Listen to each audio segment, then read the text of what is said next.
குரு உச்சம் பெற்று தன்னுடைய ராசிக்குள்ள அமர்றதுனால கடகராசி என்பவர்களுக்கு கவலை, கஷ்டம், துன்பம், துயரம் எல்லாமே காணாமல் போய் குரு பகவான் வராமலே அவர் சிஎம் ஆயிட்டாரு. இதுக்கப்புறமா அவர் எப்படி இருப்பாரு? குரு பகவான் வராமல் சிஎம் ஆயிட்டாருங்கிற கான்செப்ட் கிடையாதுங்க. இந்த காலகட்டங்களில் வீடு மனை யோகம், வண்டி வாகனங்கள் யோகம், சந்தோஷம், இந்த மூன்று மிகப்பெரிய அற்புதமாக கிடைக்கக்கூடிய ராசி.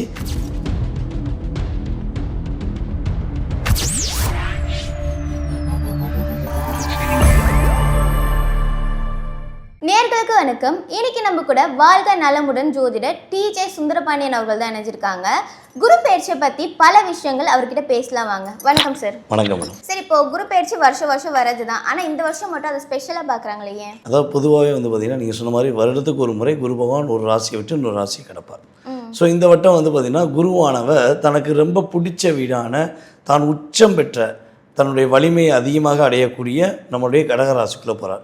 அப்போ மிதுன ராசிக்குள்ளே இருக்கிற நம்முடைய குரு பகவான் இந்த ஜூன் மாதம் 2ஆம் தேதி, அதாவது 1ஆம் தேதி நைட்டு 2ஆம் தேதி பகல் அப்படின்னு சொல்லக்கூடிய அதிகாலையில் ஒரு குரு பகவான் பார்த்திங்கன்னா நம்முடைய கடகராசிக்குள்ளே பயிற்சியாகி வரார். ஸோ இந்த கடகராசிக்குள்ளே வரனால தான் நம்முடைய நேயர்களுக்கு எல்லாருக்குமே ஒரு மிகப்பெரிய ஒரு அற்புதமான மாற்றம் ஏற்படும். தன்னுடைய வாழ்க்கையில் எதெல்லாம் நடக்கலைன்னு நினச்சோமோ அது நடக்கக்கூடிய ஒரு மாற்றத்தை குரு பகவான் கொடுப்பாரு அப்படிங்கிற ஒரு நம்பிக்கையில் இருக்கிறாங்க. ஸோ எந்தெந்த ராசிகள் இந்த குரு பயிற்சியில் மகிழ்ச்சியான ஒரு வாழ்க்கையை வாழ்வாங்க? இந்த குரு பயிற்சியில் பார்த்திங்கன்னா குருவுடைய பார்வை பெறக்கூடிய நம்முடைய அதாவது விருச்சிக ராசி நேயர்கள் தன்னுடைய வாழ்க்கையில் ஒரு 12 வருடத்துக்கு பிறகு மனதளவில் பல போராட்டங்களை சகித்து வாழக்கூடிய நம்முடைய விருச்சிக ராசி என்பவர்களுக்கு இந்த குரு பயிற்சியில் மன அழுத்தம் இல்லாத ஒரு மாற்றத்தை தரக்கூடிய குரு பயிற்சியாக இருக்கும். ஸோ அதுக்கு அடுத்தபடியாக பார்த்திங்கன்னா நம்முடைய குரு பகவானுடைய 7ஆம் பார்வை மூலமாக தன்னுடைய வாழ்க்கையில் எல்லா விஷயத்தையும் எல்லாருக்காகவும் தானே ஒரு மெழுகுத்தி மாதிரி விட்டு கொடுத்து வாழ்ந்த நம்முடைய மகர ராசி என்பவர்களுக்கு பார்த்திங்கன்னா கிட்டத்தட்ட தன்னுடைய ராசியின் அதிபதியான சனி பகவான் ஒரு 7.5 வருஷமாக படுத்தி எடுத்துட்டார். ஒரு மகத்துவமான வாழ்க்கையை குரு பகவான் தன்னுடைய 7ஆம் பார்வை மூலமாக கொடுக்கறனால மகர ராசிக்காரங்க இந்த வட்டம்தான் ஒரு மகிழ்ச்சி, ஒரு எழுச்சி, ஒரு சிறப்பு அப்படிங்கிற வாழ்க்கைக்குள்ளேயே இவர் 7.5 வருஷத்துக்கு பிறகு உள்ளே போகிறாங்க. 9ஆம் பார்வை மீன ராசி கிடைக்கும். இந்த 2022 இப்போ வரையும் வாழ்க்கையில் எங்கே நிம்மதி தேடி பார்த்தேன், அது எங்கேயும் இல்லைங்கிற ஒரு பாடல் கேட்டவர் தான் அவங்களுக்குள்ள அவ்வளோ ஒரு குதிரை ஓட்டம் ஓடிக்கிருக்கு. மகர ராசிக்கார மாதிரியே பிறருக்காகவே தன்னைத்தானே உருக்கி தன்னுடைய வாழ்க்கையில் ரொம்ப ஒரு மன அழுத்தத்தில் இருக்காங்க. அதே போல் பார்த்திங்கன்னா தன்னுடைய வீட்டில் ஒரு அங்கீகாரம் கிடைக்க முடியாமல் கஷ்டப்பட்டு இருக்காங்க. தன்னைத்தானே தொலைத்து தன்னுடைய வாழ்க்கையை தேடிக்கொண்டு இருக்கும் நம்முடைய மீன ராசிக்கு மீண்டு தன்னுடைய பீனிஷ் பறவை மாதிரி எழுந்து வரக்கூடிய ஒரு அற்புதமான குரு பயிற்சியாக குரு பகவான் நம்முடைய மீன ராசிக்கு தன்னம்பிக்கையை கொடுக்க போகிறார். தைரியத்தையும் உறுதியாக கொடுக்கக்கூடிய அமைப்பு மீனராசி என்பவர்களுக்கு இருக்குது. ஸோ அதே போல் ஒரே ஒரு விஷயந்தான், குரு யார் வீட்டுக்கு வராரு? நம்மளுடைய கடகராசிக்கு வராரு.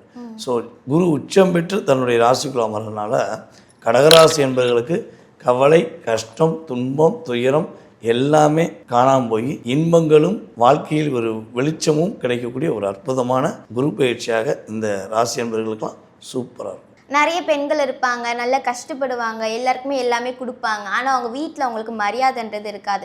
ஸோ இந்த குரு பயிற்சியில் எந்த ராசி பெண்களுக்கு மரியாதை, மதிப்பு, அவங்க தான் சிங்கப்பெண் மாதிரி ஒரு வாழ்க்கையை வாழ போகிறாங்கன்னா யார்? அதாவது பொதுவாகவே பார்த்திங்கன்னா 12 ராசி பெண்களுமே ஒரு மதிப்பும் அங்கீகாரம் பெறணுங்க தான் எல்லாருடைய எதிர்பார்ப்போம். ஸோ நம்மளுடைய முதலமைச்சருமே இப்போ சிங்கப்பெண் சொல்லி ஒரு மிகப்பெரிய ஒரு அற்புதமான திட்டத்தை கொண்டு வந்திருக்கார். ஸோ இது யாருமே செய்யாத ஒரு விஷயம், அது நமக்கு கிடைச்சது ஒரு கிஃப்ட் தான். ஸோ இருந்தாலும் நம்மளுடைய முதலமைச்சர் கொண்டு வந்த மாதிரியே குரு பகவான் யாருக்கெல்லாம் ஒரு அங்கீகாரத்தை கொடுக்க போகிறார். முதல் ராசி பார்த்திங்கன்னா நம்முடைய மிதுன ராசி. மிதுன ராசி பெண்களுக்கு இந்த காலகட்டம் தான் தன்னுடைய வீட்டில் உள்ள அத்தனை நண்பர்களும் சரி, தன்னுடைய குடும்பத்தில் உள்ள உறுப்பினர்களும் சரி ஒரு அங்கீகாரம் கொடுக்க போகிறாங்க. ஸோ அதுக்கு அடுத்தபடியாக யாரும் பார்த்திங்கன்னா நம்முடைய கடகராசி. கடகராசி பெண்களுக்கு உறுதியாக இந்த காலகட்டம் தான் தன்னைத்தானே உறுதிப்படுத்தி தான் யாருன்னு தன்னுடைய வீட்டில் உள்ளவங்களுக்கு ப்ரூஃப் பண்ணி அதன் மூலமாக மிகப்பெரிய ஒரு அங்கீகாரம் பெறக்கூடிய வாய்ப்பு சூப்பராக இருக்குது. அதுக்கு அடுத்தபடியாக பார்த்திங்கன்னா கன்னிராசி பெண்கள், குடும்ப பெண்களாக இருக்கட்டும், வேலை பார்க்குற பெண்களாக இருக்கட்டும், எல்லா பெண்களுக்குமே ஒரு அங்கீகாரம், மதிப்பு, மரியாதை கிடைக்கக்கூடிய ஒரு அற்புதமான தருணம். இவங்களுடைய திறமையை அவங்க வீட்டில் இனிமேல் புரிஞ்சு அவங்களுக்கான ஒரு மரியாதை கொடுப்பாங்கிறத உறுதியாக சொல்லலாம். அதுக்கு அடுத்தபடியாக வந்து பார்த்திங்கன்னா மகர ராசி பெண்கள். மகர ராசி பெண்களுக்கு இனிமே தான் அவங்க சிங்கப்பெண் அப்படின்னு சொல்லக்கூடிய அளவுக்கு அவங்களுடைய செயல்பாடுகள் சூப்பராக இருக்க போகுது. ஸோ அதனால் அவங்களுக்குள்ள ஒரு டிப்ரெஷன், என்ன பண்ண போகிறோம் ஏது பண்ண போகிறோம்னு ஒரு அழுத்தம் இருக்குது பார்த்தீங்களா, அந்த அழுத்தம் இல்லாமல் அவங்களுடைய செயல்பாடு சூப்பராக செஞ்சு அவங்களுக்கான அங்கீகாரம் பெறக்கூடிய வாய்ப்பு உறுதியாக உண்டு. அதுக்கு அடுத்தபடியாக நம்முடைய கும்பராசி அவ்வளோ கவலைகள் இருக்கும், ஆனால் வெளியே சிரிச்சு முகமாக இருப்பாங்க. கணவர் மூலமாக ஏற்பட்ட அழுத்தம் காணாமல் போயிடும். கணவருடைய குடும்பத்தில் உள்ள அத்தனை பேருடைய ஒரு சூழ்ச்சி காணாமல் போய் இவங்களுடைய திறமையை இவங்க ப்ரூவ் பண்ணி அந்த கூட்டம் அனைத்தும் இவர்கிட்ட வந்து சரணடைஞ்சு தன்னைத்தானே ஒரு நிலைநாட்டக்கூடிய ஒரு அற்புதமான அமைப்பு நம்மளுடைய கும்பராசி பெண்களுக்கு உண்டு. அதுக்கு அடுத்தபடியாக நம்முடைய மேசராசி. மேசராசி பெண்கள் எப்பவுமே கொஞ்சம் தைரியம் மிக்கவங்க தான், எதையும் ஸ்ட்ராங்காக நிற்பாங்க. இந்த அன்புன்னு ஒன்று வச்சுட்டா மட்டும்தான் மேசராசி பெண்கள் விட்டு கொடுத்துருவாங்க. அந்த விட்டு கொடுத்து வாழ்ந்ததில் தான் இப்போ ஒரு 5 வருஷமாக அவங்க பிரச்சனை. ஸோ இப்படிப்பட்ட வாழ்க்கையை வாழலாமா வேண்டாமா நினைக்கக்கூடிய நிலைமைக்கெல்லாம் போயிட்டாங்க. ஸோ அது மாறப்போகுது. இப்போ தான் அவங்களுடைய குடும்பத்தில் உள்ள அனைவருமே தன்னுடைய தவறுகளை மாற்றி அமைத்து கொண்டு மேசராசி பெண்களுக்கு ஒரு அங்கீகாரத்தையும் மதிப்பையும் கொடுக்கக்கூடிய ஒரு அற்புதமான தருணம். இப்போ நீங்கள் சிஎம் சாரை பற்றி சொன்னீங்க இல்லையா, இப்போ குரு பகவான் பார்த்தீங்கன்னா கடகராசிக்கு வந்து வராரு. ஸோ கடகராசியில் நிறைய விஷயங்கள் நடக்கும். சிஎம் சாருக்கு பார்த்தீங்கன்னா இதுக்கு முன்னாடி நிறைய கஷ்டங்கள் இருந்துச்சு, ஆனால் குரு பகவான் வராமலே அவர் சிஎம் ஆயிட்டாரு. இதுக்கப்புறமா அவர் எப்படி இருப்பார்? குரு பகவான் வராமல் சிஎம் ஆயிட்டாருங்கிற கான்செப்ட் கிடையாதுங்க. பொதுவாகவே வந்து பார்த்திங்கன்னா குருவுடைய அருள் நம்மளுடைய முதலமைச்சருக்கு நிறைய அற்புதமாக இருக்குது. அதனால தான் அவர் எல்லா தெய்வங்களையும் மதிக்கார். இந்த தெய்வம் அந்த தெய்வம் இல்லை, இந்த மதம் அந்த மதம் இல்லை, எல்லா மதத்தையும் தன்னுடைய மதமாக மதித்து செயல்படுறார். அந்த மதிப்பு எங்கே இருக்குன்னா, குருவை நேசிப்பவர்கள் மட்டும்தான் எம்மதம் சம்மதம்னு சொல்லுவாங்க. எல்லா மதத்தையும் நான் நேசிப்பேங்கிற ஒரு தாரக மந்திரத்தை பயன்படுத்துகிறார். ஸோ அப்படி இருக்கும்பொழுது கிட்டத்தட்ட நம்மளுடைய சனி பகவான் மீன ராசிக்குள்ளே வந்து அவர் வக்ரகதி ஆன பிறகு நிறைய பிரச்சனை சந்தித்தார். அவர் நின்னா குத்தம், நடந்தா குத்தம், அவர் மீட்டிங் போனால் குத்தம் சொல்லி நிறைய எதிர்வினைகளை சந்தித்தார். ஆனால் இருந்தாலும் குரு பயிற்சி ஆறதுக்கு முன்னாடியே கிட்டத்தட்ட அவருடைய மாற்றங்கள் நிறையா நடந்துச்சு. ஒரு குரு பயிற்சி ஆறதுக்கு முன்னாடியே ஒரு சில விஷயங்களை நல்லது பண்ணுவார். அதுக்கு என்ன வேணும்னா அவங்க சுய ஜாதகத்தில் வலிமை வேணும்.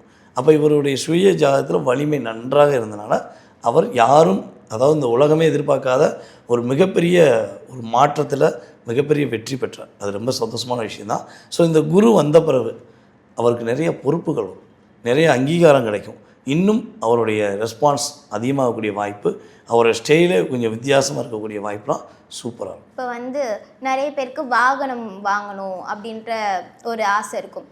ஆனால் சில பேர் ராசியில் வந்து நீங்கள் வாகனம் வாங்கினா அது ஆக்சிடென்ட் ஆகும் அந்த மாதிரிலாம் சொல்லுவாங்க. ஸோ இந்த குரு பயிற்சி காலங்களில் எந்தெந்த ராசிக்காரங்க வந்து வாங்கலாம், அதிர்ஷ்டம் கொடுக்கும் வாகனம் வாங்கினா? அதாவது இந்த காலகட்டங்களில் வீடு மனை யோகம், வண்டி வாகனங்கள் யோகம், சந்தோஷம், இந்த 3 மிகப்பெரிய அற்புதமாக கிடைக்கக்கூடிய ராசி மேசராசி. அதுக்கடுத்தபடியாக வந்து பார்த்திங்கன்னா சிம்ம ராசி, அதுக்கடுத்தபடியாக தனுஷ் ராசி. இந்த 3 ராசி என்பவர்களுக்குமே வீடு கட்டக்கூடிய யோகம் உண்டு, வண்டி வாகனங்கள் வாங்கக்கூடிய யோகம் உண்டு. சந்தோஷம் நிலையாக இருக்கக்கூடிய தன்மையில் இந்த ஒரு வருடத்துக்கு குரு பகவான் அற்புதமாக கொடுக்காரு. இப்போ அடுத்ததாக கல்யாணத்துக்கு வரல, ஏன்னா 90s கிட்ஸ் நிறைய பேர் இருக்காங்க, கல்யாணமே ஆகலை. 2K கிட்ஸ்க்குலாம் இப்போ தான் சரி 25-26 வயசு ஆகும். அதனால 90s கிட்ஸ்க்கு நம்ம போகலாம். 90s கிட்ஸ்க்கு கல்யாணமே ஆகலைன்னு சொல்லி இருப்பாங்க. ஸோ இந்த வாட்டி இந்த குரு பயிற்சியில் கல்யாணம் ஆகக்கூடிய ராசிகள் என்னென்ன? இந்த வருடம் வந்து பார்த்திங்கன்னா நீங்கள் சொன்ன மாதிரி 80 கிட்ஸாக இருக்கட்டும், 90 கிட்ஸாக இருக்கட்டும், அல்லது 2K கிட்ஸாக கூட இருக்கட்டும், திருமணம் முடிவதே ஒரு கனவாக இருக்குது. எனக்கு முடியுமா, முடியவே முடியாதா அப்படிங்கிற பல சிந்தனையோடு இருக்கக்கூடிய ரிஷபராசி என்பவர்களுக்கு திருமணம் முடியும். அதுக்கு அடுத்தபடியாக யார் பார்த்தீங்கன்னா நம்முடைய கடகராசி என்பவர்கள். கடகராசி என்பவர்களுக்கு மனசுக்கு பிடிச்ச மாதிரி ஒரு லைஃப் இப்போ அமைய போது அவங்க அது மூலமாக ரொம்ப சந்தோஷமாக இருக்க போகிறாங்க, சிறப்பாக இருக்க போகிறாங்க. அதுக்கு அடுத்தபடியாக ஒரு அன்பான பாசமான ஒரு திருமண வாழ்க்கை அமையக்கூடிய ஒரு வாழ்க்கை துணை கிடைக்கக்கூடிய பாக்கியம் நம்முடைய கன்னிராசி என்பவர்களுக்கு குரு பகவான் கொடுக்கார். கன்னிராசி தான் கண்டிப்பாக கல்யாணம் முடியும். அதுக்கு அடுத்தபடியாக விருச்சகராசி என்பவர்களுக்கு திருமண வாழ்க்கை உறுதியாக உண்டு. அவங்களுக்கு மனசு பிடிச்ச மாதிரி ஒரு வாழ்க்கை துணை இப்போ தான் அமையும். அதுக்கு அடுத்தபடியாக மகர ராசி. மகர ராசி என்பவர்களுக்குமே இந்த காலகட்டம், இந்த குரு பயிற்சி காலகட்டங்களில் திருமண வாழ்க்கை உறுதியாக உண்டு. அதுக்கு அடுத்தபடியாக உறுதியாக மீனராசி என்பவர்களுக்குமே சுப நிகழ்ச்சி நடத்தக்கூடிய சூழ்நிலை உறுதியாகும். Okay sir. ஸோ இவ்வளோ நேரம் வந்து குரு பயிற்சி பலன்கள் நிறைய நம்ம பார்த்தோம். ஸோ எங்களுக்காக உங்களோட நேரத்தை செலவழித்ததுக்கு ரொம்ப நன்றி சார். நன்றி அம்மா.